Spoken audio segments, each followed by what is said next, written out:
اس کے بعد سعید بن العاص کا بیٹا عبیدہ سر سے پاؤں تک لوہے کے لباس اور ہتھیاروں سے چھپا ہوا سب سے باہر نکلا اور یہ کہہ کر لشکر اسلامی کو للکارنے لگا کہ میں ابو کرش ہوں۔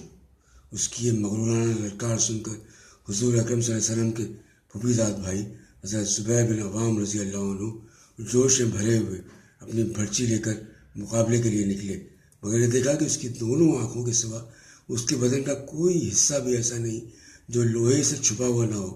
حضرت زبیر رضی اللہ عنہ نے تاک کر اس کی آنکھ میں اس زور سے برچھی ماری کہ وہ زمین پر گرا اور مر گیا۔ برچھی اس کی آنکھ کو چھیدتی ہوئی کھوپڑی کی ہڈی میں چھپ گئی تھی۔